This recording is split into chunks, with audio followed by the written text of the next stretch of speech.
Olá, sejam todos muito bem-vindos a mais um episódio do SOCESPcast, que é uma realização da SOCESP em parceria com a Axê. E hoje a gente vai discutir um tema muito importante, essencial à prática médica e que é sempre por isso atual na cardiologia clínica, que são dúvidas, controvérsias no tema da síndrome coronária crônica, na coronariopatia crônica. Nós vamos revisitar alguns conceitos básicos que muitas vezes a gente acaba esquecendo, acabam ficando esquecidos. A gente vai discutir algumas evidências antigas e recentes, mas que a gente aplica com bastante frequência na prática médica. E a gente vai abordar o que é mais importante para todos nós, que é a prática clínica. Então, para isso, nós vamos contar com dois ultra especialistas na área de doença arterial coronária crônica e um na área de coronariopatia aguda, que sou eu. E nós vamos contar aqui com a presença do Dr. Bruno Mioto, né, que ele é assistente do grupo de coronariopatias crônicas aqui do INCOR, e o Dr. Luiz Henrique Wolff Goldak, que é coordenador da coronariopatia crônica. Sejam os dois muito bem-vindos. Eu vou dar aqui uns 2 minutos para a apresentação de vocês, e antes de mais nada, eu vou me apresentar também, que eu acabei me esquecendo. Eu sou Roberto Giraldes, eu sou responsável aqui pela unidade coronária, pela coronariopatia aguda do Instituto do Coração. Bruno, Luiz, quem quiser começar, pode aí começar e se apresentar, por favor. Por ordem alfabética, Bruno. Obrigado, Luiz. É um prazer muito grande estar aqui com vocês.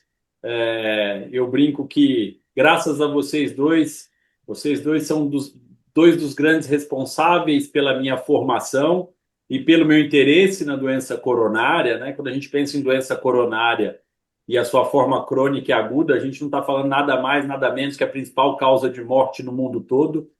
Então, é uma satisfação muito grande estar aqui discutindo um tema tão importante e não tenho dúvida que eu estou aqui mais para aprender com vocês dois do que para qualquer outra coisa diferente disso.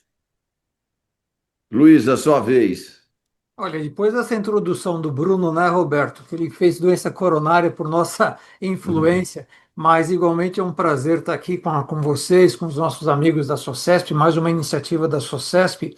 E o Bruno colocou bem, não é apenas a doença de maior impacto, de maior relevância, que me perdoem alguns colegas das outras áreas, mas realmente é uma doença que responde pelos maiores índices de morte e mortalidade. E tem um dado, viu, Roberto, que eu acho que reveste esse evento, dá uma característica especial, né, Bruno? Você lembra, Bruno, qual foi a última vez que a gente teve uma diretriz sobre o tema? Ainda a gente Uau! chamava de angina estável, Roberto, isso foi 2014. Então, Roberto, você imagina nesses próximos 30, 40, 45 minutos quanto a gente vai discutir. Vamos começar depois, acho que já mudou o nome da doença, não é mais doença, mas eu vou deixar isso para você. Então, é um prazer muito grande para a gente discutir esse tema fascinante que eu vou deixar o Roberto agora, o nosso chairman, conduzir as atividades. Roberto.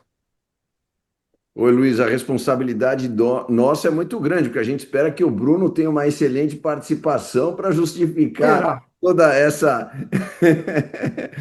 todo esse interesse dele em fazer aí coronariopatia crônica, sob nossa responsabilidade. Então, vamos falar alguns sobre. Eu vou começar esse nosso bate-papo. Nós somos amigos, nós temos liberdades um por outro, com o outro, então isso é muito importante porque torna assim mais informal a nossa discussão. Eu queria fazer uma pergunta básica, na verdade, para você, Luiz, já que você está aí na tela, eu queria fazer uma pergunta básica para você. Você acabou de falar em angina estável, parece que esse tema, né, quer dizer, esse nome, essa nomenclatura foi desaparecendo ao longo dos últimos tempos. A gente tem falado mais em síndrome coronária ou coronariana crônica. O que aconteceu ao longo desses últimos tempos para incitar essa mudança da nomenclatura e da forma como a gente se refere a essa doença arterial coronária crônica? Obrigado, Roberto. Eu estava desconfiado que você, com a minha deixa, você ia começar exatamente sobre isso, começar discutindo sobre isso. E vê bem. Quando é que isso aconteceu? Na verdade, acho que o Bruno estava lá comigo, isso foi 2019, né, Bruno? Foi Foi. 2019 em Paris, foi antes da pandemia. Nós estávamos no Congresso Europeu, Roberto. Ia ser o lançamento das diretrizes, como todo ano isso acontece, e eis que, de repente, nós somos surpreendidos, Bruno, aparece um novo documento, uma nova terminologia. Agora nós estamos lançando as diretrizes de síndrome coronariana crônica. Olha, o documento anterior dos europeus de 2013 ainda falava em angina estável, doença coronária. E aí, Roberto, a gente assistiu a apresentação, aí a gente foi ler o documento, e aí a gente falou, puxa vida, eles estão certos. Isso não é uma doença. Quando você imagina a definição de doença, então você pensa, por exemplo, tuberculose tem um determinado quadro clínico causado por um agente etiológico e o tratamento é esse. Isso é uma doença. Quando você pensa na jornada do paciente, eu gosto de falar isso, né? Na jornada do paciente com síndrome coronariana crônica, o que nós chamamos de angina estável é apenas uma das possíveis manifestações do paciente que tem o envolvimento da doença coronária e a sua tradução clínica, que é a angina do peito, pela isquemia miocárdica. Quais são essas apresentações clínicas? Bom, eu tenho o paciente que, imagine você, um paciente assintomático, que foi fazer uma avaliação, um check-up, e que seja por um teste funcional ou um teste anatômico não invasivo, se surpreendeu ou isquemia miocárdica estresse induzida ou aterosclerose coronariana, ele é assintomático, mas ele já tem a doença, envolvimento das artérias coronárias. Mas eu tenho um outro perfil muito fascinante, é da mulher que eventualmente tem angina, isquemia, estresse induzida, se traz por uma angiotomografia ou por uma coronariografia invasiva, Roberto, e ela não tem doença obstrutiva. Então, se ela não tem doença obstrutiva, mas tem a clínica de angina e a representação fisiopatológica, que é a isquemia, será que é a mesma doença? Provavelmente ela pode ter o quê? Disfunção microvascular. Olha, já estou dando uma deixa que eu tenho mais de um mecanismo fisiopatológico. Obviamente, eu tenho aquele paciente nosso da descrição do Aberdeen, da angina esforço induzida, leva a mão peito, repouso, a dor passa. Ah, mas eu tenho um outro perfil que você vê muitas vezes aí na unidade coronária. Aquele paciente que abre a sua história com um evento agudo, ele é internado no seu serviço na unidade coronária, é submetido a uma intervenção coronária percutânea. Agora ele está numa fase de estabilização, você dispensa esse paciente. Ele vai ter a sua jornada também como síndrome coronariana crônica. E para fechar esses perfis, e aí a gente já vai falar rapidinho de fisiopatologia, eu tenho aquele paciente cuja manifestação clínica preponderante é o quê? É da disfunção ventricular de causa isquêmica. Então você veja, eu defini aqui, Roberto, 5 perfis de apresentações clínicas de uma mesma entidade cujo denominador comum é isquemia miocárdica. Mas eu posso ter, ou aterosclerose coronária, mas eu posso ter o paciente assintomático, inoca, angina típica, pós-intervenção, revasque ou angioplastia e com disfunção. E só para fechar, Bruno, você vai ter que ter cuidado comigo, porque eu falo muito. E só para fechar a questão da síndrome, lembra da tuberculose, um agente, não é só a doença epicárdica, viu, Roberto? A gente sabe que hoje os distúrbios da vasomotricidade, que vão se traduzir, por exemplo, como uma angina vasoespástica, e mais ainda, a disfunção microvascular podem ser causas de isquemia e de angina, e elas podem coexistir no mesmo paciente. Então, Roberto, eu acho que os europeus tiveram assim um estalo não, isso não pode ser uma única doença. Na verdade, é uma síndrome, por quê? Porque tem múltiplos mecanismos fisiopatológicos, podem ter múltiplas apresentações clínicas, e lembrar, viu, essa coisa do estável, Roberto, dava a ideia de que esse paciente é de baixo risco, está estável, nada vai acontecer. Você vê também na sua unidade alguns pacientes que contavam uma história de angina estável e depois tem um evento agudo e são levados à sua unidade. Então, é uma jornada desse paciente, múltiplas apresentações clínicas, múltiplos mecanismos subjacentes de isquemia. Roberto, isso não é uma doença única, meu amigo. Isso é uma síndrome. Você trata da coronariopatia aguda. Síndrome coronariana aguda, SCA. Deixa a SCC com a gente. Luiz, gostei muito de ouvir a sua resposta. Excelente, você explicou em detalhes um aspecto, inclusive mais moderno, mais contemporâneo, que são esses novos processos fisiopatológicos envolvidos aí nos quadros de angina e de síndrome coronária crônica. Agora aproveito a presença do Bruno para perguntar, Bruno, diferentes processos fisiopatológicos, etiopatogênicos na síndrome coronária crônica. Isso tem alguma importância do ponto de vista prático, seja de estratificação de risco, seja diagnóstico, seja de tratamento? Quais são as consequências disso para a prática clínica de quem está nos ouvindo? Isso é muito importante da gente discutir, Rocha, porque primeiro vamos pensar do ponto de vista diagnóstico, né? Sempre que a gente está falando do ponto de vista diagnóstico, a gente pensa muito em estratificar a probabilidade pré-teste, até para escolher o melhor método em relação ao diagnóstico. Ou seja, se a gente tem uma probabilidade pré-teste muito mais alta, a gente acaba optando por prova funcional, porque a prova funcional tem um ótimo valor preditivo positivo. Um paciente com uma probabilidade pré-teste mais baixa, às vezes a gente opta por fazer uma angiotomo por conta da probabilidade pré-teste mais baixa e do valor preditivo negativo do exame. Entretanto, sempre que a gente vai pensar em probabilidade pré-teste, a gente está falando de DAC obstrutiva, de DAC com obstrução de artéria epicárdica. Os scores foram feitos baseados muitas vezes na cineangiocoronariografia. Por que isso é importante? Isso é importante porque se você tem um paciente com um diagnóstico de angina, você opta por fazer uma angiotomo e essa angiotomo não contém obstrução, Rocha, você tem que entender que a gente pode estar diante de uma DAC, de uma ANOCA ou de uma INOCA, né? De uma doença não obstrutiva.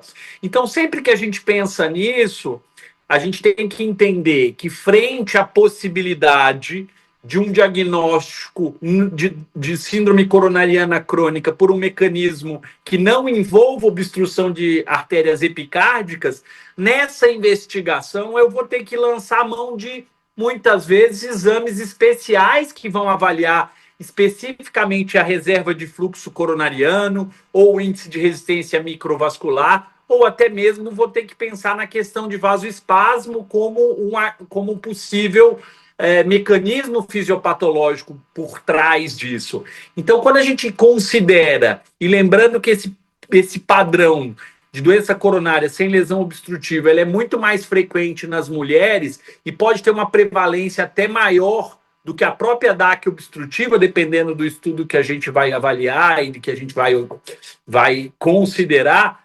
A gente tem que entender que a ausência de doença obstrutiva num CAT, numa angiotomo, não exclui a possibilidade de eu estar diante de um paciente com mecanismo não obstrutivo relacionado a essa doença.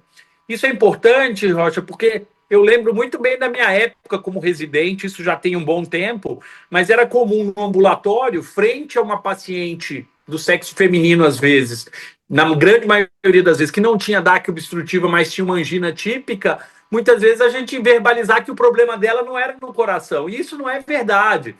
Ou seja, esse padrão de angina, além de muitos dos médicos não reconhecer ou não fazer uma grande suspeita, e isso faz com que esses pacientes não sejam adequadamente tratados muitas vezes, o que confere a eles uma qualidade de vida muitas vezes muito ruim, né? Então, é importante, eu acho que sempre muito importante a gente frisar a existência dessa fisiopatologia, que não envolve obstrução, né? Mecanismos funcionais que acontecem por prejuízo da vasodilatação ou por uma vasoconstrição anormal e até mesmo por uma doença de microcirculação mais estrutural. Mas a gente tem que falar muito sobre isso, principalmente porque essa doença ela traz uma péssima qualidade de vida. Em relação a tratamento, obviamente que também a gente tem implicação, né?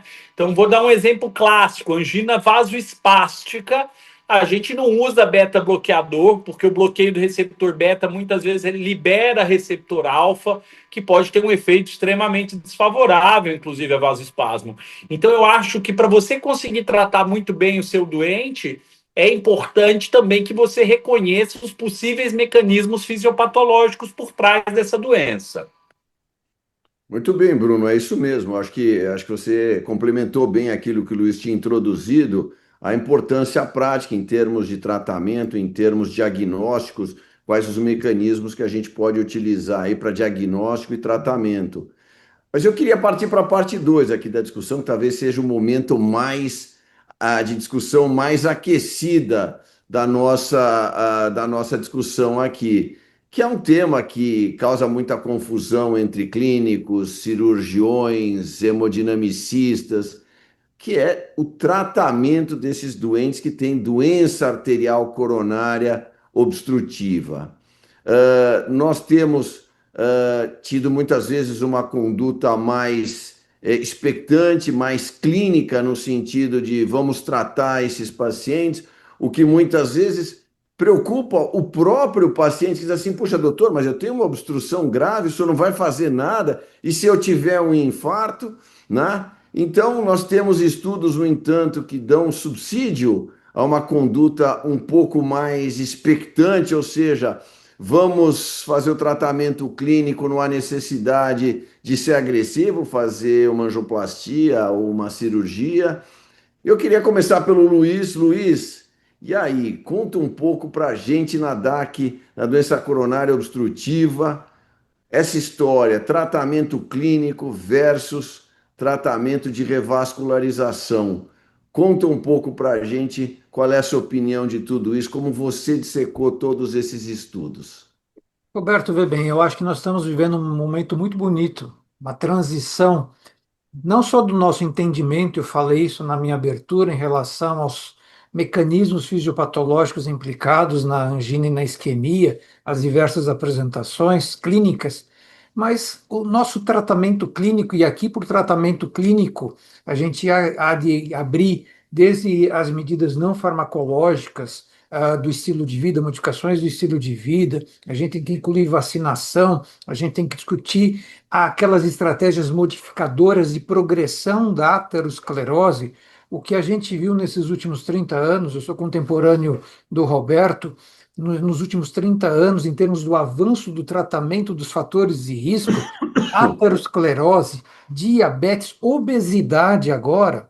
Então, o arsenal que hoje o clínico dispõe em termos de estratégias anti-ateroscleróticas não se compara ao que nós tínhamos quando nós éramos residentes. E o outro pilar diz respeito a terapias antianginosas, como o Bruno tão bem destacou, qualidade de vida. Então, quando eu tenho um paciente com síndrome coronariana crônica, eu tenho que contemplar na minha estratégia terapêutica, a farmacológica e a não farmacológica, qualidade e quantidade de vida. Então, quando eu penso em qualidade de vida, e eu penso numa estratégia de revascularização, ela é um pouco mais fácil da gente restringir esse universo, que é para aquele paciente em terapia antianginosa, de fato, otimizada. Então, não me dê subdose de um agente hemodinâmico para um paciente com angina classe 3 e você diz, ele continua sintomático, eu vou revascularizar. Então, é terapia antianginosa otimizada, de preferência, viu, Roberto? Com a combinação de agentes antianginosos com mecanismos de ação complementares. Então, a gente tem agentes hemodinâmicos, como os beta-bloqueadores, os antagonistas de cálcio, agentes que atuam a nível celular, como trimetazidina, ranolazina. Então, essa combinação para oferecer controle efetivo dos sintomas pelo prejuízo de qualidade de vida. Agora, eu faço isso tudo e meu paciente tem sintomas persistentes a despeito das doses maximamente toleradas dos meus antianginosos, além das estratégias antiateroscleróticas. E ele tem um padrão fisiopatológico, como o Bruno colocou, de doença obstrutiva.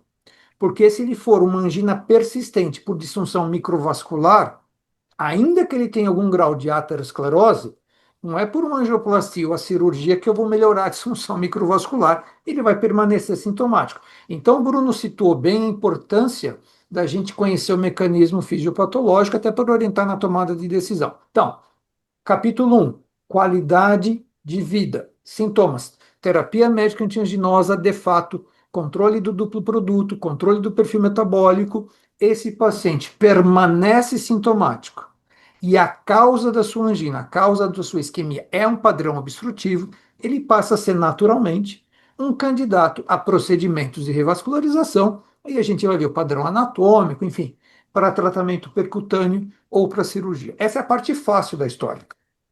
Agora, o Bruno sabe muito bem que tem um outro capítulo que está sendo reescrito ano a ano, que é Constantemente, né?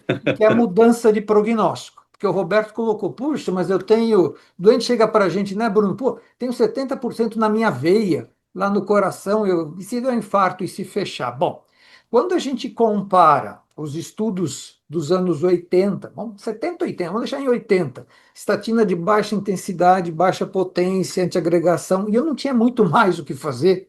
Era quase a intervenção contra, não vou dizer placebo, porque não chega a isso, mas o tratamento clínico era muito pobre. Então, naquela época, as estratégias de revascularização de fato ofereciam benefício frente à pobreza daquele momento do tratamento clínico. O cenário contemporâneo, Roberto, o cenário atual não é esse. E aí está ficando cada vez mais difícil para os nossos colegas da intervenção, seja percutâneo ou cirúrgico. Isso não tem a ver com a sua unidade coronária, que é um outro contexto, paciente agudo. Mostrar que a minha intervenção, de fato, no paciente bem medicado, ela muda prognóstico. Então, para não me alongar, eu acho que a gente pode situar, Roberto, em alguns poucos cenários. E aí talvez o Bruno possa abrir ou não uma divergência. Então, por exemplo, pacientes com uma maior complexidade anatômica angiográfica, falando de doença obstrutiva. Então, Então, eu tenho um paciente, mesmo oligossintomático, então não é sintomas o problema, mas eu levo para uma investigação anatômica e ele tem uma lesão importante do quê? Do tronco da coronária esquerda, de 70%, a coronária direita é ocluída. Esse paciente tem um alto risco pelo padrão angiográfico de ter um evento, e o que a gente sabe é que procedimentos de revascularização mudam esse prognóstico. É bem verdade, vou abrir um parênteses aqui, que você deve conhecer o Bill Boden, William Boden, que é do Courage, falou outro dia, escreveu um editorial dizendo que talvez já esteja na época, viu, Bruno, da gente fazer um ischemia left main, fazer um uhum. ischemia on Courage para pacientes com lesão de tronco. Quero ver qual é a comissão de ética que vai aprovar. Então, nesse cenário de maior complexidade angiográfica, paciente multiarterial, DA grave, CX grave, direita grave, com disfunção do ventrículo esquerdo e diabetes. Esse nós sabemos que a intervenção, preferencialmente o tratamento cirúrgico, oferece um benefício em termos prognósticos a esse paciente. Então, Roberto, baseado em tantos os estudos, estudo isquímia, Freedom, o Courage, hoje eu não tenho medo, mas é uma transição de geração, de manter pacientes com padrão até multiarterial, se função do ventrículo esquerdo preservado. Não vou nem entrar na quantificação da área isquêmica, que é uma outra polêmica, se mais ou menos do que 10%. Diabético ou não diabético, com sintomas controlados, eu acho, Roberto, que hoje a gente tem que individualizar o tratamento, conversar com o paciente, ver de fato se ele não está se limitando, que às vezes ele fala, é melhor falar que eu estou bem, já que eu sou cardíaco, não posso fazer muita coisa, senão o doutor vai querer me operar ou colocar molinha no coração. Então, converse com o seu paciente, veja se ele não deixou de fazer nada que ele fazia antes. Faça uma avaliação integral das comorbidades para definir uma estratégia. Isso vai mudar prognóstico, função do ventrículo esquerdo, padrão angiográfico, diabetes, não diabetes, disfunção renal, não disfunção renal. Mas sabe, Roberto, eu acho que cada vez mais nós, eu tenho aqui uma tríade de clínicos, teremos esses pacientes conosco e uma menor proporção sendo encaminhadas para procedimentos de revascularização. De novo, não que ela não tenha o seu papel, por favor. Não vamos jogar a criança com a água suja do banho, como você dizia quando você morava lá nos Estados Unidos. Então, a gente tem que separar as coisas. Concorda, Bruno? Concordo totalmente, Golda, que Bruno, deixa eu te para provocar aqui. Então, deixa eu te claro. provocar. Quer dizer que, então, eu estou entendendo o seguinte, pelo que o Luiz falou. Eu tenho um paciente, eu não vou falar sobre cirurgia versus angioplastia, eu vou falar aqui sobre tratamento clínico versus o mais comum de todos os procedimentos de revascularização, que é a angioplastia, né? Quer dizer, então, que eu tenho um paciente com DA de 95%, paciente lesão proximal na descendente anterior, paciente similar àquele que foi incluído no isquímia, Eu vou manter esse paciente em tratamento clínico, remedinho, não vou fazer angioplastia, porque angioplastia não serve para nada para esse paciente. É isso ou não? Fala, Bruno, É, depois eu vou me defender, que eu fui é, provocado agora. Isso é um tópico muito importante. Eu vou ajudar a defender nós dois, na verdade, Golda, aqui. É importante entender também, Rocha, e isso vale muito a pena da gente contextualizar, que experiência clínica conta muito também nesse cenário, né? Eu brinco sempre que é totalmente diferente uma suboclusão, principalmente num grande ramo como a DA, principalmente uma obstrução proximal, de lesões de 60, 70, 80% relacionadas, por exemplo, ao terço médio de uma CX, né?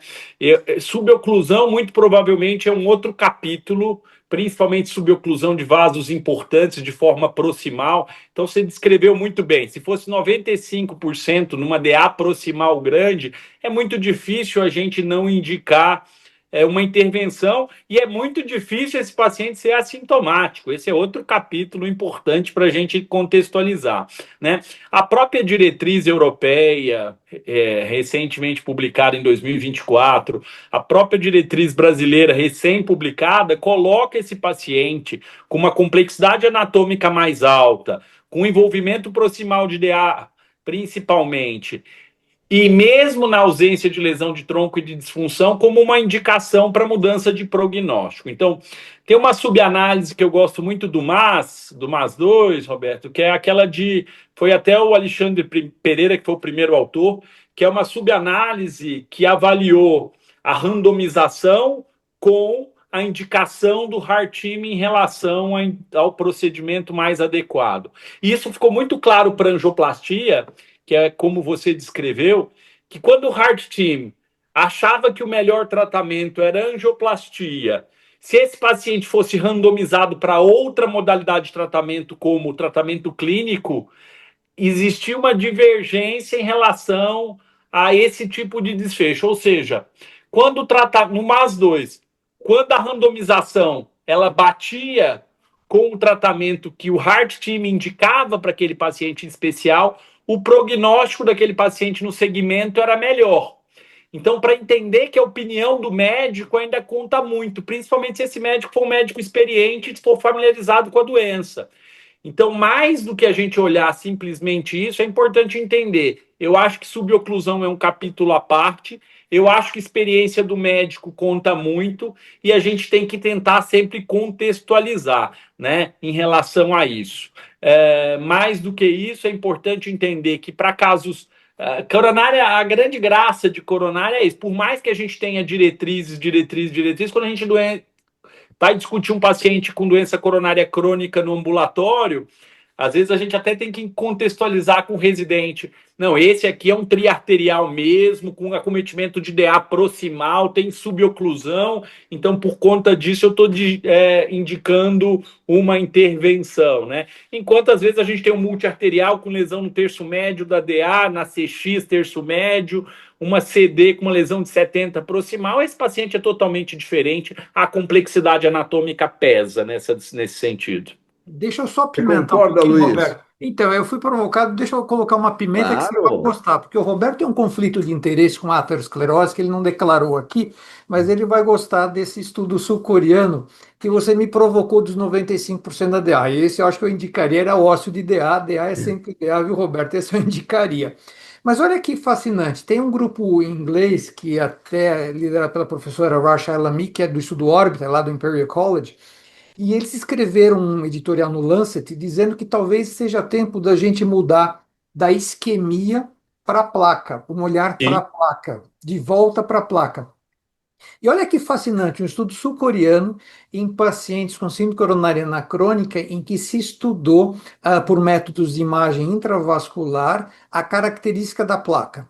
Eles fizeram o FFR, ou seja, reserva fracionada de fluxo, então eram lesões não obstrutivas, o FFR era sempre acima de 0,80, então não eram obstrutivas, mas as placas, Roberto, pelo ultrassom ou pela OCT, tinham características de vulnerabilidade, Verdade. uma capa fibrosa fina, um grande conteúdo lipídico. E o que eles fizeram? Randomizaram esses pacientes para, olha só, intervenção coronária percutânea sobre uma placa não obstrutiva, sabidamente não provocadora de isquemia, mas com características de vulnerabilidade. e o outro grupo ficou em tratamento clínico. No segmento, os pacientes que foram para a intervenção em uma placa não obstrutiva, mas com características de vulnerabilidade, tiveram redução do risco de eventos. Então, que mostra que, de novo, existe uma heterogeneidade. Então, às vezes, a gente fica preocupado com uma Isso. ADA no terço médio de 80, que é uma placa dura, uma capa fibrosa espessa, e aquela direita de 30%, que a gente não achou muita coisa, ele vai aparecer na sua UCO, com infarto inferior de ventrículo direito, choque cardiogênico, você vai apostar que era DA, DA está de 80, e a direita num CART anterior de É. 30, acabou de fechar porque rompeu a placa. Como o Bruno disse, é fascinante, né, Bruno? Eu acho. E outra coisa, a gente às vezes acha que a gente tratar essa placa maior vai reduzir infarto. E se a gente pega estudo de autópsia mesmo, a maior parte dos eventos acontece em placas que têm menos de 50% em estudo de autópsia. Isso se explica um pouco por conta disso, né? De muitas vezes essas placas mais vulneráveis, nem sempre elas são as mais obstrutivas, e também do ponto de vista estatístico. Para cada placa de 80 que eu tenho outras várias com menos de 50%, né?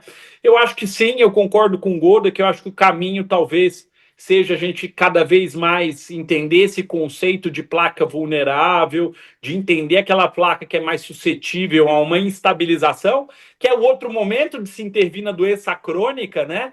É no momento que o indivíduo faz uma reagudização, um evento agudo. Então, nesse cenário, a indicação de revascularização, que é o paciente seu da UCO, Rocha, é muito comum a gente indicar nesse cenário, mas é importante de entender também sobre essas características da placa, que hoje em dia, e o Golda que falou muito mais do arsenal que eu tenho à nossa disposição, nosso arsenal terapêutico consegue modificar essas placas, né? Então, uma placa que era rica em gordura, com uma cápsula fibrosa fina, se eu atuo intensivamente em tratamento medicamentoso, eu trato essa placa se torna mais rica em matriz, com menos gordura, e eu tenho uma, uma, uma cápsula fibrosa um tanto quanto mais espessa. Isso foi recentemente, nem tão recente assim, alguns anos atrás, Peter Lieb, inclusive, publicou um trabalho falando sobre essa mudança em relação à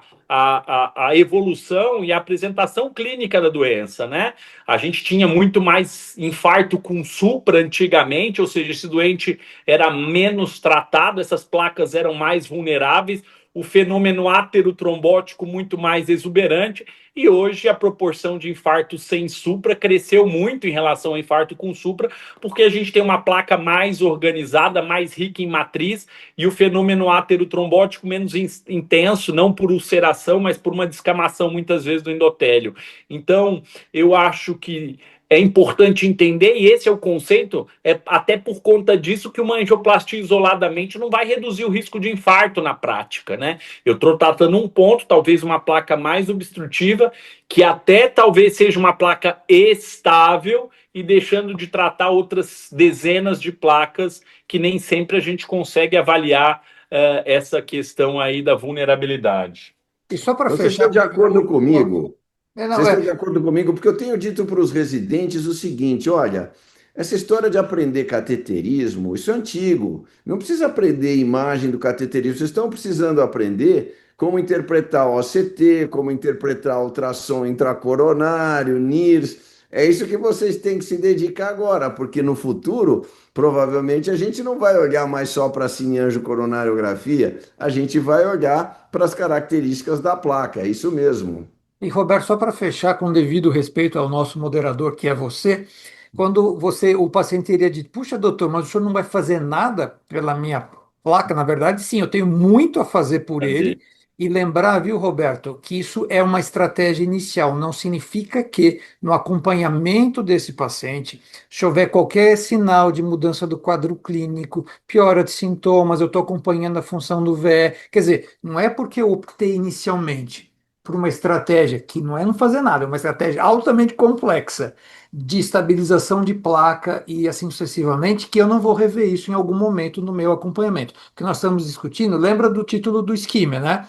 Uma iniciativa, uma estratégia inicial conservador Isso. versus uma estratégia inicial invasiva. Então, é estratégia, não é Inicial, né? Até inicial. por isso que eu brinco, mas teve um grande crossover no estudo isquímico. Não, a premissa do estudo é o início do tratamento ser conservador, mas se seu paciente continua sintomático, seu paciente teve evento, você resolveu mudar o curso do seu tratamento, não quer dizer que o paciente vai casar com o tratamento clínico até o final de sua vida. Esse é E, um e essa observação, né, Bruno, não penalizou o paciente. Não, Não esse é o penalizou. ponto importante. Ou seja, mais do que a gente pensar nessa grande discussão, eu acho que a intervenção não é à toa que a gente tem um grande movimento cirúrgico, que a gente tem um grande movimento de tratamento percutâneo, mas a gente fica tranquilo em dizer que, para a grande maioria dos pacientes, o tratamento clínico inicial é uma opção e a gente vai reavaliar esse paciente. E eu considero, Golda, que nossa diretriz, de certa forma, essa última diretriz, ela teve alguns conceitos muito interessantes para se combater a inércia terapêutica. O Golda que disse muito bem que às vezes a gente recebe o paciente dizendo que ele continua sintomático a despeito de tratamento médico com um remédio só. A gente, nessa nova diretriz, incentiva a combinação de terapia, isso o Golda que já falou, muitas vezes desde o início.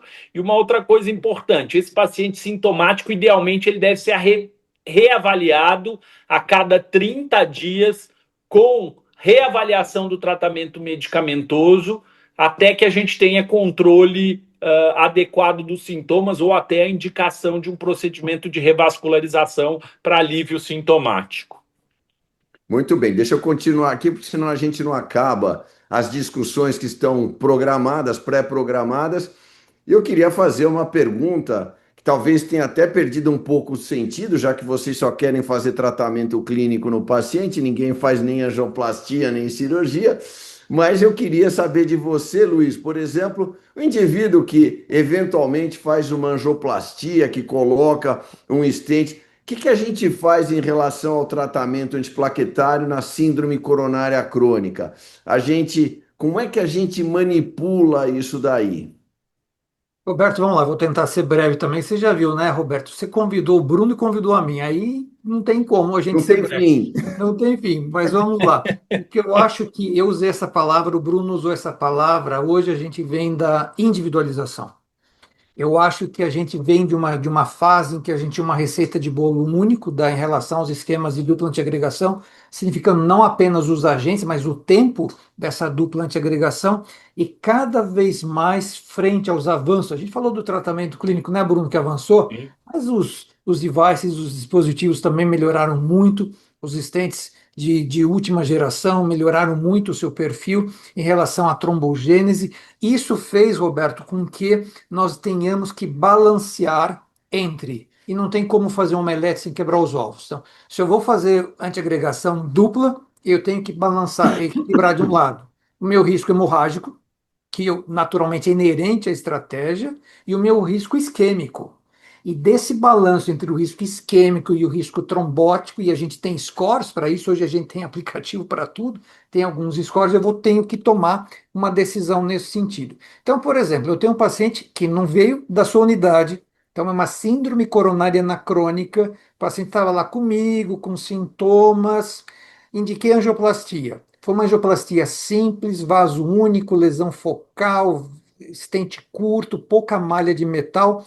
Esse paciente eu posso manter hoje 6 meses de dupla antiagregação e, eventualmente, se eu fizer um score de risco de sangramento e ele for de mais alto risco, eu talvez possa encurtar isso para 3 meses nesse paciente.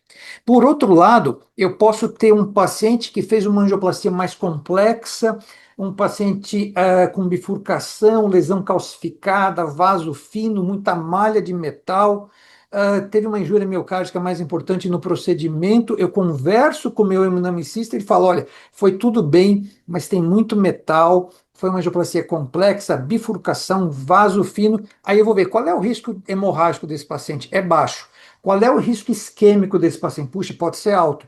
Esse é um paciente, Roberto, que eu talvez prolongue a minha dupla antiagregação. Então, sempre que o Bruno falou isso, né, Bruno, da individualização, de você avaliar o seu paciente. Então, existe o padrão, O padrão é, tá bom, tá na nossa diretriz e o Bruno me corrige. Fez uma angioplastia, síndrome coronariana crônica, foi tranquila, 6 meses. Posso estender? Posso. Se eu entender que o risco trombótico é muito alto. Posso encurtar? Posso. Se eu achar que o risco hemorrágico é muito alto. Então, essa é uma situação que, mais do que tudo, né, Roberto, exige do clínico a individualização. E sabe, o Bruno falou uma coisa. Ainda que nós três sejamos cardiologistas clínicos, portanto não intervencionistas, eu tenho que ter as ferramentas para dialogar com o meu intervencionista. Eu tenho que entender quanto é de metal. Eu tenho mais do que 60 milímetros de malha nesse paciente. Foi uma bifurcação, era um vaso de 1,5 milímetro de diâmetro. Eu tenho que ter esse jargão para entender. Eu vou manter esse paciente pelo menos 6 meses. Eu vou estender a 12. Não, eu vou manter só por 3. Então, Roberto, eu tenho que ter o jargão, o domínio, porque no final do dia, quando ele sair da sua unidade, não foi na sua unidade que foi estável, sair da angioplastia, ele vai seguir comigo. Então, essa definição eu tenho que conversar com o paciente. Agora, se o paciente passou na sua unidade, aí ele teve um evento agudo. Aí a gente abre um outro capítulo, mas, de novo, individualizando risco de sangramento e risco trombótico. Então, por exemplo, né, o Bruno sabe, aqui no nosso artigo a gente gosta de usar o Precise Score. Uhum, O Charge exato, Score também. da APT, se foi acima de 25 pontos, alto risco de sangramento, eu vou encurtar a minha ADAPT. Abaixo de 25, eu vou manter uma ADAPT habitual ou eventualmente prolongar. Individualização, Roberto, não tem mais receita de bolo. Luiz, tem espaço para antiplaquetários mais potentes, ticagrelor ou prasugrel no doente crônico ou não? Tem. A gente, para responder isso, a gente tem que lembrar do estudo Pegasus, que foi um estudo que testou exatamente essa possibilidade do ticagrelor num paciente com mais de 1 ano de evento. Então, ele já tinha um paciente, então ele já tinha, estava fora dessa fase, por exemplo, em síndrome coronária anacrônica, paciente multiarterial. E aí, Roberto, a estratégia combinada de um segundo agente, agora um P2Y12, como o ticagrelor, reduziu o risco de eventos. Uma coisa que a gente pode discutir, eu não sei a opinião do Bruno, mas eu não tive essa percepção de que essa estratégia combinada, e mesmo a estratégia do Compass, que agora utilizou Rivaroxabana, foi uma estratégia, pelo menos essa é a minha visão, ela pode ser enviesada frente ao universo em que eu trabalho, que não foi uma estratégia que, principalmente a Tuticagrelor pós, no paciente mais crônico, que teve alguma aceitação. Eu vejo até um pouco mais do Compass, né, Bruno?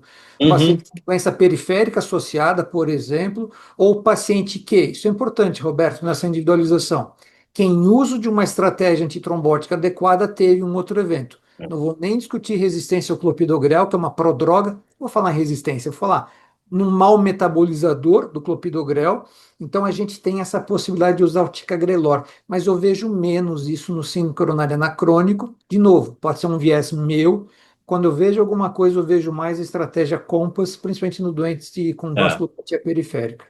Eu acho que Bruno, uma das eu tenho coisas. outra pergunta para você, Ah, Bruno. Eu tenho uma outra pergunta para a gente poder cumprir aqui tudo aquilo que a gente pretende discutir. Você quer falar alguma coisa? Eu não vou te cercear a liberdade não, completa, eu mas eu acho tenho essa pergunta. um ponto rápido em relação ao Pegasus, né? A gente foi subinvestigador do Pegasus também.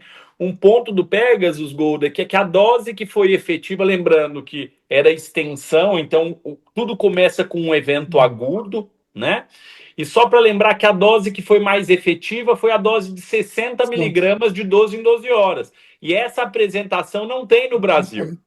Então, esse também é um dos motivos da gente não utilizar e não Bem lembrado. considerar a estratégia aqui para a gente. Né? Nossa apresentação relacionada ao ticagrelor é a apresentação que a gente usa no 90. cenário agudo, né? De 90. Mas nesse cenário da extensão por mais tempo, pós-evento agudo, a dose, o estudo foi favorável para a dose de 60 de 12 em 12. Bem lembrado. Bruno, eu vou te provocar agora. Que é o seguinte, a gente. Isso é uma pergunta que surgiu hoje de manhã, inclusive. Então, eu vou passar ela para você.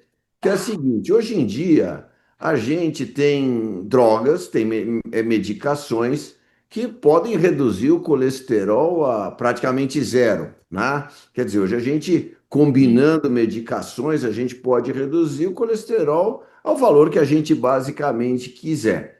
E os estudos, sejam diretos ou através de subanálises, têm mostrado que quanto mais baixo o colesterol, melhor. né? Então, subanálises de grandes estudos mostram que mesmo o cara 30, 20 chega nesses patamares, ele parece evoluir melhor.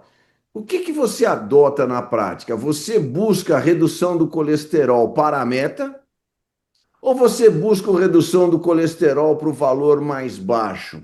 Se você tem aquele paciente que está lá com 70, 80, tomando estatina, tomando ezetimibe, você vai reduzir o colesterol para 10, 20 ou você vai reduzir para 40, 50, se essa for a meta? O que que você tem feito na sua prática? Na minha prática, eu acho que cada vez mais a gente tem caminhado, Rocha, para reduções cada vez mais intensivas relacionadas ao LDL. E é isso que você falou. Hoje em dia, a gente tem uma evidência muito robusta, estudos como Fourier-Olé, com inibidores da PCSK9, mostrando a segurança também de se reduzir intensivamente. Obviamente que quanto maior a redução, mais impacto há em doença cardiovascular, isso você já deixou claro. Na prática, Rocha, é, eu tento alcançar, obviamente, com algum limite em relação à questão ainda de custo, mas eu vou dar uma ideia para você. A meta, para mim, é o mínimo que a gente tem que fazer em relação a um paciente, e hoje em dia a gente tem artifício para perseguir essa meta. Talvez no SUS isso seja um pouco mais difícil. Eu brinco sempre, no SUS a gente não tem nem ezetimiba. Para a grande maioria dos pacientes, a gente depende deles comprarem a medicação, né? Mas a gente tem que ter sempre, no mínimo, perseguir essa meta. Lembrando que há também as diretrizes novas de prevenção e tratamento da dislipidemia criou, inclusive, um novo grupo, que é aquele de risco extremo, o indivíduo com evento recorrente, para tentar uma meta até mais baixa do que 40. Então, vamos supor que meu paciente eu posso usar a estatina associada a ezetimibe na prática e atingir um colesterol, por exemplo, cheguei num colesterol, vamos supor, para um perfil que não tem uma dislipidemia grave, com essa associação cheguei em 30, 40 de LDL. A minha conduta é chegar em 30, 40. Ah, não, eu precisei usar dose máxima. Não cheguei de estatina, não cheguei na minha meta de 50. Eu vou associar a medicação para pelo menos atingir a meta, né? Obviamente que é impossível eu lançar a mão. Se eu fosse perseguir essa meta de quanto menor, melhor para todo mundo, eu teria que lançar a mão de prescrição de inibidora PCSK9, pequeno RNA de interferência, né?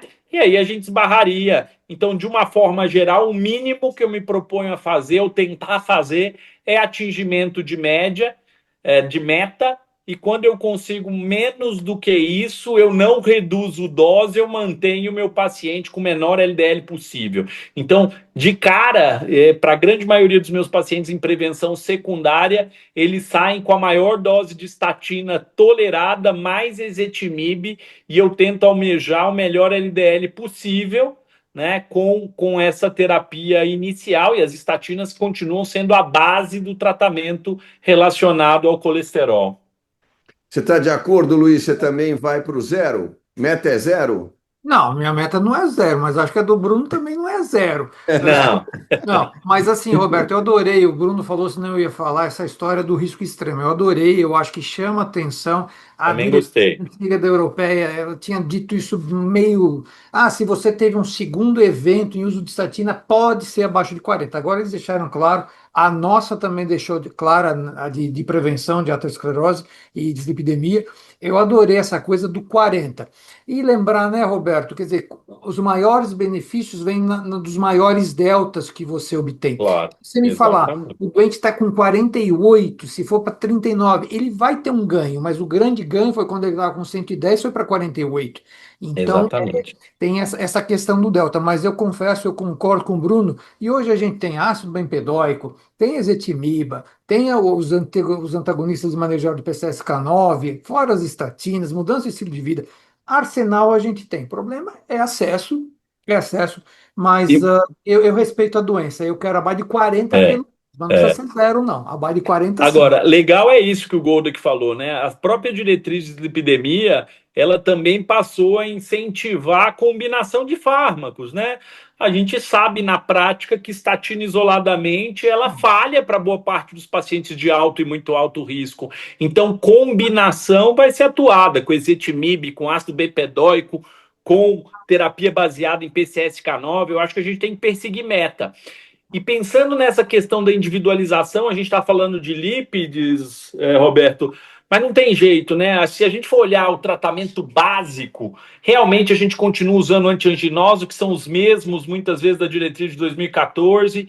A gente continua usando IECA, AS, estatina. Ah, mas onde que o tratamento evoluiu? Evoluiu na personalização, naquela história que a gente chama de risco residual. Então, é o ter medicamento que vai reduzir o risco da pessoa com obesidade, essas novas terapias para dislipidemia, em relação à inflamação que está surgindo alguns players importantes, em relação ao risco trombótico residual, onde eu vou personalizar e vou deixar uma dose, aquela dose vascular da rivaroxabana. Então, em cenários particulares, personalizando o tratamento, eu vou ter um arsenal terapêutico muito mais amplo hoje, né? O diabético, hoje em dia, não tem como tratar diabetes, e se eu quero reduzir risco cardiovascular, não pensar em agonista de receptor de GLP-1 e ou inibidor da SGLT2. Então, apesar de eu ter aquela mesma cesta básica de produtos para tratar DAC, que eu vou tentar usar para todos os pacientes, existem cenários onde eu vou lançar mão de medicações diferentes e que vão agregar na redução de risco. Obesidade é um exemplo disso. Vacinação é um exemplo disso, porque a gente não falava de vacinação. E vacinação, mais do que prevenir a doença viral, eu vou estar prevenindo infarto, né? Então, várias vacinas sendo indicadas para esses nossos perfis de pacientes. Nisso, o tratamento medicamentoso evoluiu muito. Pacientes individuais vão merecer condutas particulares, dependendo do seu perfil de comorbidade. Eu só queria acrescentar tudo isso, que eu acho que reforça tudo que vocês têm falado e que, de certa forma, me surpreendeu um pouco. Na semana que vem, nós teremos a apresentação do resultado do estudo Vesalius, né? O estudo Vesalius foi um estudo que avaliou pacientes em prevenção primária de alto risco cardiovascular. E nós já temos o resultado do press release mostrando que os pacientes que fizeram uso de evolocumab tiveram uma redução significativa do ponto de vista estatístico, mas não apenas estatístico, do ponto de vista clínico também, uma redução significativa dos desfechos. Então, talvez mesmo aqueles pacientes de menor risco, pacientes em prevenção primária, sejam pacientes que se beneficiem de redução do colesterol. Eu conversei com o grupo de dislipidemia, eles não se surpreenderam tanto com o resultado desse estudo, já que eram pacientes de alto risco, mas eu me surpreendi. Eu achei que foi um estudo cujo resultado foi além do que eu imaginava, né? Vamos esperar o resultado para poder discutir, mas eu acho que se isso realmente mostrar que é positivo, nós precisamos começar a acrescentar de fato, numa brincadeira antiga, começar a acrescentar estatinas e polipemiantes na água para reduzir a incidência de eventos cardiovasculares. Mas fazendo uma Mas, Roberto, ponderação sobre isso, Roberto, sabe o que eu achei muito interessante da gente instituir o score de Prevent para avaliação de risco em prevenção, né? Diretriz de prevenção e dislipidemia. Estou falando de prevenção primária, não prevenção secundária. O mais legal do Prevent é que ele também dá para a gente o risco em 30 anos. Por que que isso é importante? Às vezes eu pego um indivíduo que é jovem e pela idade, independente das comorbidades, ele vai ter um risco baixo ou no máximo intermediário de doença. E aí, quando a gente olha para esse doente de risco baixo, a gente olha e fala, ele é risco baixo, eu posso tolerar uma meta de LDL um pouco mais alta, eu não preciso usar medicação, mas aí quando eu penso nesse critério, nessa questão do lifetime risk, eu consigo identificar que esse paciente, apesar de ter um risco baixo agora para a idade, se a gente pensar mais a longo prazo, esse risco é muito mais alto. E isso é interessante porque quanto mais precoce uma intervenção com estatina ou de redução de LDL, maior o impacto da redução de desfecho ao longo do tempo, porque ele foi exposto menos tempo ao colesterol. Então, ao mesmo tempo, sim, eu acho que a gente está caminhando para tratar cada vez mais precocemente e para atingir níveis menores de LDL mais cedo, porque a magnitude da redução desse risco é menor se ele é exposto menos tempo a níveis mais altos de colesterol LDL.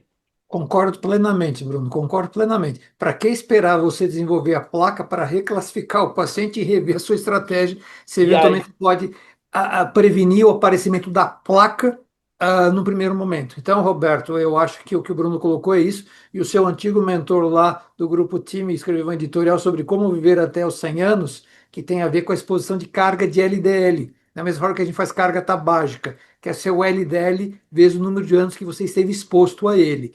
E parece que a gente tem uma carga cumulativa aí de 7.000 miligramas. Então, se você quiser, para ter um evento. Então, se você quiser viver 100 anos, tenta manter abaixo de 70 teu LDL, que 70 vezes 100 dá 7.000. É uma brincadeirinha, mas o Bruno tem razão, eu concordo plenamente. Perfeito. Vamos em frente aqui para o último tema que a gente vai Opa, discutir hoje, mas não menos importante. É o opa, último, mas extremamente importante. Eu vou começar abrindo com uma pergunta para o Luiz, que na opa. verdade é a pergunta do século, né? Luiz, como é que a gente faz para os pacientes tomarem os nossos remédios? Nós discutimos que nós temos remédios, nós discutimos que esses remédios são altamente potentes. Os americanos hoje eles têm um lema que mais importante do que desenvolver um novo remédio é fazer que os pacientes tomem os remédios que nós temos disponíveis.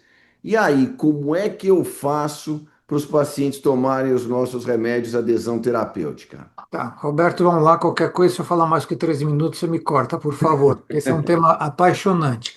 Eu acho o seguinte: primeiro, educação. No sentido de o paciente tem que entender que ele tem uma doença que vai acompanhá-lo ou acompanhá-la ao longo de uma vida. Então, mesmo que ele seja submetido a uma angioplastia, uma cirurgia de revascularização, ele não estará curado da sua condição.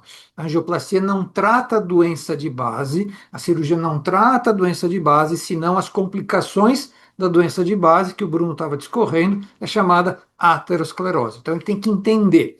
Segundo, empoderamento do paciente. O que é empoderamento? O paciente tem que entender o que são metas terapêuticas e os americanos falam know your numbers. Os pacientes têm que entender quais são suas metas terapêuticas e por quê. Veja o caso da hipertensão. Mudou a diretriz de hipertensão, eu garanto que todos os consultórios, todo mundo chegando, falou, doutor, é verdade que 12 por 8 agora é hipertensão? Porque existe o conhecimento de que o 12 por 8 era a pressão, todo mundo sabe isso. Vai falar de LDL colesterol que o Bruno estava discorrendo. Ah, não, não sei, eu sei que alto é ruim para minha veia, que entope. As pessoas têm que saber, não, sua meta é 50, sua meta é 40, mostra no exame. Os pacientes têm que ser empoderados. Terceiro, o paciente tem que ter ferramentas, Roberto, de automonitoramento. Hoje, até estou olhando aqui na minha mesa, todo mundo tem um aparelhinho de pressão em casa para medir pressão arterial. O Bruno estava falando muito de qualidade de vida. Como é que eu vou avaliar um paciente em termos de qualidade de vida? Porque pressão eu meço, hemoglobina glicada eu doso, a LDL eu doso. Mas e qualidade de vida? Vou ficar aplicando questionário? Como ele está de angina? Dona Maria, qual foi a última vez que a senhora teve dor no peito? Ah, eu tive ontem. E antes disso? Ah, eu já não lembro.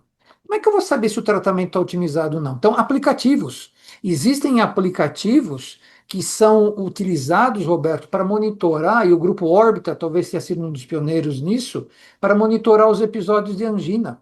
E eles, através desse aplicativo que o paciente clica quando tem um episódio de angina, qual é o nível de esforço que esse paciente vinha fazendo, se usou ou não nitrato, já classifica na CCS esse paciente, ele volta para o médico, olha, esse foi o meu report do último mês. O grupo Órbita usou isso para mostrar o benefício da angioplastia no Órbita 2 em pacientes que não estavam tomando antiginose, porque esse era o desenho do estudo. Então, eu acho que é investir na nossa consulta, explicar para o paciente: o senhor tem uma doença, a senhora tem uma doença que vai acompanhar o resto da sua vida. E eu brinco, Roberto, é que isso aqui está sendo gravado, então eu não vou ter como desmentir depois, que é da nossa natureza, como especialistas, como cardiologistas, eu digo que nós curamos muito pouco, mas controlamos quase tudo. É da nossa especialidade. Quando o doente entende isso, eu digo, eu não dou alta para os meus pacientes. Eu dou alta do hospital quando ele entende pós-infarto ou pós-IC aguda. Mas do consultório eu não dou alta. Porque esse paciente vai precisar de acompanhamento para ser. Então você tem que investir tempo da consulta, investir tempo. Educação total. médica para o paciente, desmistificar conceitos que eles vêm das redes sociais, know your numbers, os pacientes têm que saber as metas terapêuticas. Doutor, mas precisa disso tudo? Sim, precisa. Por quê? Por isso, por isso, por isso, por isso. E entender que cirurgia e angioplastia, com devido respeito aos colegas da intervenção, não curam a doença de base. Tratam as complicações da doença de base, quais sejam aquelas lesões obstrutivas que estão levando a sintomas ou colocando esse paciente sob risco. Então, dá trabalho? Dá. Mas se a gente não fizer isso, a sua unidade coronária vai ser pequena para tanto paciente que vai baixar na unidade de emergência com uma síndrome coronária aguda. E guess what? Adivinha o quê? Qual era o diagnóstico dele antes? De angina estável. Entende como não é uma angina estável? A gente começou discutindo isso e voltou. É uma síndrome coronariana crônica que pode ter episódios de agotização. Vai para o PS, vai para você, vai para a hemodinâmica. E tenho dito. E tem uma figura, Excelente, tanto na Lucas. diretriz europeia de 2019 quanto atualmente na nossa, que mostra quanto maior a aderência a essas terapias, quanto mais metas eu atinjo. Eu adoro essa história de empoderar o paciente e deixar para ele quais são as metas bem definidas. Quanto mais ele atinge essas metas, quanto mais ele se preocupa com o tratamento, menos agudizações ele tem na jornada da doença. Então, se é um paciente mal aderente, que não atinge meta, e ele vai ter mais agudizações. Para acrescentar uma coisa no que o Golda que disse, para a gente melhorar a aderência, a única coisa a mais para acrescentar, eu acho que é a questão de acesso, né? Eu acho que a gente ter um melhor acesso para a medicação, principalmente num país como o nosso, obviamente, vai melhorar, não que o paciente vai usar mais ou menos remédio, mas com mais opções à disposição, a gente vai conseguir mais atingir essas metas que a gente acabou de dizer, e isso é importante. Acho que brigar por acesso é sempre algo que deve fazer parte da luta dos cardiologistas de uma forma geral. Bem lembrado, Bruno, bem lembrado. E alguém mais que pode ajudar nesse processo? Alguma coisa a mais que vocês queiram dizer? Eu, Lembrar sobre um estudo que foi apresentado esse ano no início do no Congresso do American College, em março, que foi um estudo desenvolvido na Itália, né? Que foi um estudo com enfermeiras que abordavam os pacientes, foram randomizados os pacientes para terem assistência da enfermagem, não terem assistência da enfermagem, um estudo publicado no New England, se eu não me engano, e que mostrou que aqueles pacientes que foram abordados pela enfermagem tiveram uma adesão muito maior ao tratamento, com redução de 20% dos eventos. eu acho, Roberto, que não dá para não valorizar e não incentivar a abordagem multiprofissional, né? Eu acho que o médico é só um dos pilares do tratamento e da avaliação em saúde, e eu tenho que entender que, junto conosco, a gente tem sim que incentivar a participação multiprofissional. O Golda que ele tem conflito de interesse, nem vou dizer muito, mas a gente tem que ter sim, né? A gente sabe dessa concordância entre doença cardiovascular e saúde mental, então a gente tem que estar preparado para reconhecer os desafios, ter um time de psicólogo, psiquiatra que possa nos auxiliar no cuidado em relação à saúde mental, todas as questões nutricionais envolvidas. Então, nutricionista é bem-vindo, educador físico é bem-vindo. Você falou muito bem de enfermagem, né? Eu acho que a participação multiprofissional, não só de outros profissionais de saúde, como também de outras especialidades, né? Na questão de reabilitação física, por exemplo, é extremamente importante, e a atividade física e educador físico, fazer isso numa clínica de reabilitação pós um evento agudo, por exemplo, não só vai melhorar a qualidade de vida, como a gente já falou bastante, mas vai ter um impacto em sobrevida também. Então, é muito importante a gente contextualizar que quando a gente falou aqui de tratamento clínico, do papel do cardiologista, não é só o cardiologista, é o papel da equipe multi que tem que estar junto com a gente para esse melhor cuidado. Bruno, fico te devendo essa, você me salvou, viu? Porque você não entendeu o comentário que eu sou casado com uma nutricionista e um ato falho, eu falei, e Bruno, obrigado, viu? Fico te devendo essa. Não, é um conflito de Perfeito. interesse importante esse. Então, Eu vou abrir 2 minutos finais para as considerações finais de vocês, Luiz e Bruno, aquilo que vocês gostariam de comentar, que vocês acham que merece um destaque maior ou não foi comentado na apresentação de vocês. 2 minutos para cada um para fazer as considerações finais. Vamos lá, Golda. Começa o Golda, que sempre. Começou, agora o mais velho começa. Bom, eu quero, obviamente, agradecer a oportunidade que a SOCESP nos dá, Roberto, a sua mediação, teu Bruno, um colega parceiro de tantos anos, coautor da diretriz como eu, para a gente trazer para o nosso colega esses novos conceitos dentro da síndrome coronariana crônica, como a gente começou essa conversa já com essa nova terminologia. E lembrar que esse paciente realmente oferece um desafio. Ele deve ser visto na sua forma mais ampla e sistêmica.